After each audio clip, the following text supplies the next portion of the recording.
Hours this morning. That kind of backed off in the afternoon.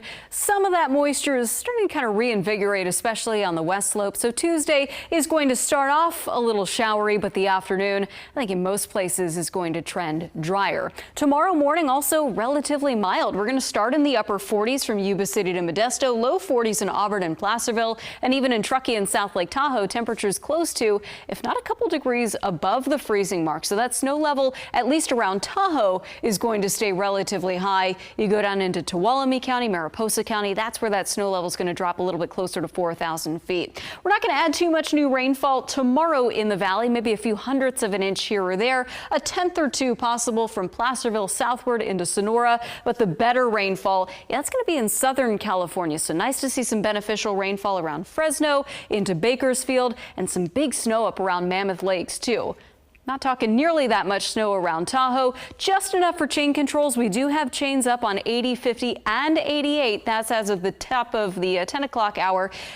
Do expect that to last into at least early tomorrow morning. Another 2 to 4 inches of snow on Donner Summit, 1 to 3 over Echo Summit, and that's going to be a slushy snow with temperatures, as I just showed you, staying relatively warm tonight. Tomorrow afternoon, it's low 40s for Truckee and South Lake Tahoe, low 50s in Auburn and Placerville, and with a little bit of clearing, especially in the north end of the valley, should be closer to 60 degrees in Yuba City and Sacramento. Those numbers all a few degrees higher than where we were today.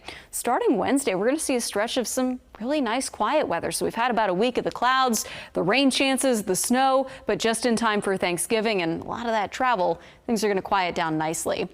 For the valley, Thanksgiving Day looks beautiful. Mid to upper 50s in the afternoon. It will be frosty in the morning, so if you're going to be joining the KCRA 3 team for Run to Feed the Hungry, dress in layers. Temperatures will start in the upper 30s. For the foothills, frosty start here too, but plenty of afternoon sun. Highs in the low to mid 50s with light winds, and travel in the Sierra no problem at all. We'll start with temperatures in the teens, afternoon highs in the mid to upper 40s. Here's a look at the next 7 days in the mountains. Again, some impact to travel for the first couple hours of the day tomorrow, just with that snow over the summits. Donner and Echo Summit both impacted there, but from Wednesday onward, snow's not going to affect your travel. If you are headed up to ski, and not a whole lot of new fresh snow, but we know the resorts have been using the last couple of weeks to build up some of their bases there. Nationally, Tuesday is going to be relatively quiet. Anyone driving across Utah or Colorado will run into some snow. If you have a connecting flight in and out of Denver on Wednesday, there may be some delays, but we're going to keep an eye on the East Coast on Thanksgiving Day.